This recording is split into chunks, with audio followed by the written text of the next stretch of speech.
We've got the latest Steelers injury updates, including a big one for edge rusher Alex Highsmith as the Steelers prepare to take on the Cincinnati Bengals here in Week 13. Also, Mike Tomlin hit the podium today for his weekly press conference here on Tomlin Tuesday. I got my takeaways and notes from the comments that he had on last week's game against the Browns and this week's game against the Bengals. Then also, the Steelers signed a kind of a nice edge rusher here to the practice squad. I'll let you know who that practice squad player is here in just a second. Welcome into Steelers Talk. I'm your host, Jack Sperry, and you guys can check me out on X at Jack_Sperry. Actually, tonight I'm going to be putting out my Russell Wilson film analysis. I've been saying I'm going to put this film analysis out for a little bit now, but I've been pretty busy here. But tonight, I finally got some free time. I'm going to put out my Russell Wilson film analysis up on my Twitter. So if you want that additional Steelers analysis, you can find me at Jack_Sperry. And then you can follow us here at Steelers Talk on IG at SteelersCS. Greatly appreciate all of your guys' support. So good news on the injury front here, as Mike Tomlin said at his weekly press conference today that Alex Highsmith is quote-unquote leaning in on a return this week versus the Cincinnati Bengals. So whenever I hear Mike use language like that and he's not being overly cautious, it's definitely sounding like that there's at least a chance that Alex Highsmith can return from his ankle injury that he suffered versus the Commanders in Week 10, which, of course, at the time, we thought it might have been a broken ankle. We thought it might have been an Achilles. So the fact that he might only miss 2 weeks before he gets back out there is extremely good news for the Pittsburgh Steelers. A little bit of a note here, Alex Highsmith was on the side of practice today in Pittsburgh. And he did not practice during the team periods at all. Right? He ran a little bit. He told the media that he felt good on that ankle today. And Mike Tomlin said that his participation and the level of that participation will determine whether or not he can play versus the Cincinnati Bengals on Sunday afternoon. But guys, even if Alex can't play on Sunday afternoon against the Bengals, I think they're going to be just fine. All right, I think that, when you look at the two edge rushers that you got to start this game, you've got T.J. Watt, who obviously is a game-wrecking presence. Then Nick Herbig has been really a game-wrecking presence these last 2 games. He has 2 crucial forced fumbles. And then in terms of your rotational guy on the edge, Preston Smith has played very, very well in that role as well. So even if Alex can't go this weekend, the Steelers' pass rush should be in good hands. But obviously, if you could add Alex Highsmith, who is an absolute stud, that's going to increase this team's chances of beating the Pussycats even more. And then other guys with injuries that could potentially return this week. Corey Trice Jr., who was a full participant the entire week before this team played in Cleveland. It was also mentioned by Mike Tomlin as a guy that could return this week. I actually do think this will finally be the week we see Corey Trice Jr.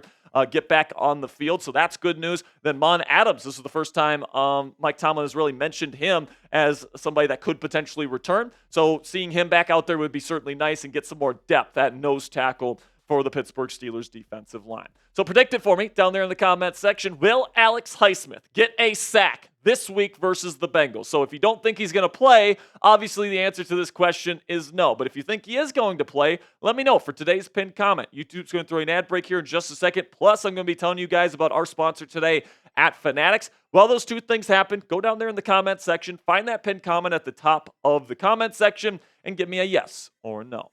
And with that, let's have a word from our sponsor here at Fanatics. And if you guys want to get a brand new Russell Wilson Steelers jersey for yourself or someone you love this Christmas season, you guys can go chatsports.com/Russ to pick up your jersey today. If you use that link, chatsports.com/Russ, I'll put it in the comments and description of today's show. You click that link, you make a purchase, and Fanatics is going to send us part of the proceeds here at Steelers Talk. So if you want to give us a little bit of a Christmas present as well as either gifting you or someone you love a brand new Russell Wilson Steelers jersey before Christmas here, go ahead and go chatsports.com/Russ for a great deal on a brand new Russell Wilson Steelers jersey today.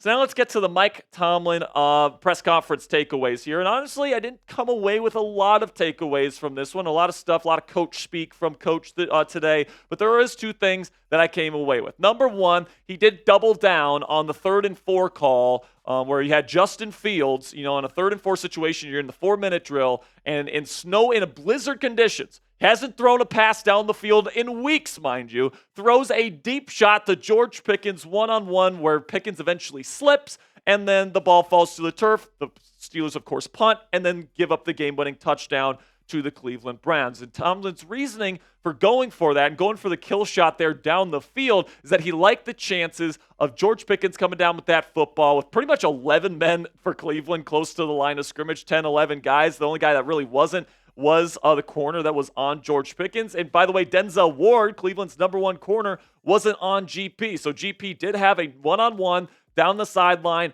versus a corner that wasn't Denzel Ward. So plain and simply, Tomlin said, yeah, we like Justin Fields hooking up with George Pickens in that situation. But me personally, guys, I still don't like this call whatsoever. All right, and the reason for that is it's a very low percentage throw in the first place, but then you add into the extra variables here that Justin Fields isn't the best downfield thrower. Yeah, he wasn't when he was starting. Then he hasn't really thrown a downfield pass in weeks. And then when you do ask him to do it, it's in blizzard conditions where the playing surface is slippery, by the way, and we saw George Pickens fall down because of those slippery conditions, right? So I don't like the call whatsoever. But Jack, what would you have done differently? Well, here's what I would have done differently. I would have got Justin Fields on the move, either to the left or the right, doesn't matter to me, and I would have given him options to throw the football, but also getting him on the run means that if they're playing back and they're not playing him as a rusher and they're not respecting his ability to pick up a first down, he can take it himself and get past the sticks. All you need is 4 freaking yards. You don't have to pick up 20 yards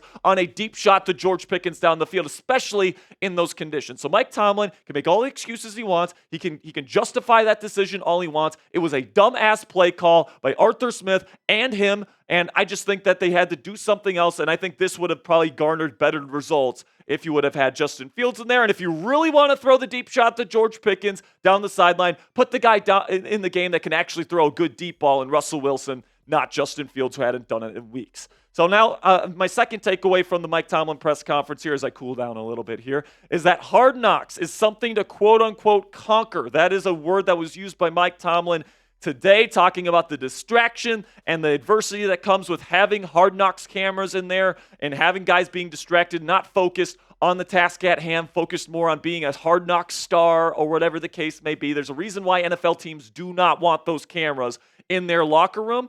But I'm very excited to see this show, personally. All right, just selfishly, as a Steelers fan, as a football fan, I think it's a very interesting idea that HBO has come up with here. The in-season Hard Knocks hadn't done really as good lately with Miami and Arizona, so they wanted to try something different. I think covering an entire division is actually a good idea. But I think the 2 requests that I have for HBO when it comes to this game, when it comes to this show, guys, I want the episodes to be at least 90 minutes. I would even take a 2-hour show because you're covering 4 teams, right? I think, they did a 2-team preseason Hard Knocks during the COVID year with the Chargers and Rams. It seemed like there wasn't enough time covered with both teams. So I want this to be a longer show. And then number 2, I want the focus to be more on the Steelers and Ravens, the teams that are actually in the hunt to win the division. Now, maybe the first episode, you focus a little more on the Browns and Bengals and the struggles they've had during the year. But as the series goes on and as the season goes on here, I want the focus to be more and more on the Steelers and Ravens and their pursuit of the AFC North Championship. And honestly, guys, I think that Hard Knocks, because everybody has to deal with the adversity of having those cameras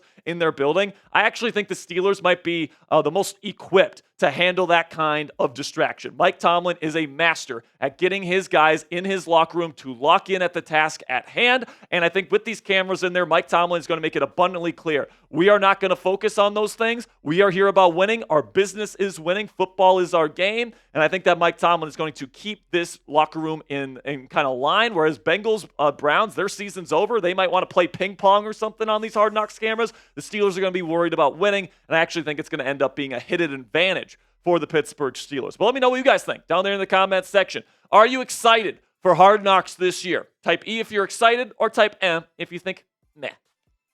All right, guys, make sure, by the way, we got one more piece of news here, which is that Julius Welschof, the edge rusher that was here in training camp, German. I thought he had a really good training camp, guys, and, they let him go, but now he is signed back to this practice squad, and I'm glad that he's back. I'm very excited to see the kind of growth that he can have here in Pittsburgh, and then when we see him in Latrobe again next year, hopefully he's still on this team. I think that, he's certainly somebody with some potential, being an international player that's still kind of learning the game. I'm very glad that he is here, and I'm very glad that he's getting another opportunity here with the black and gold. I thought he had a really good training camp, actually, and I think he could potentially be somebody that might be able to work his way on a 53-man roster at some point in his NFL career. Make sure you click that subscribe button if you haven't already. Thanks for making it to the end of today's edition of Steelers Talk. I got more Steelers coverage coming your way tomorrow, so make sure you guys click that subscribe button. Until next time, guys, here we go, Steelers.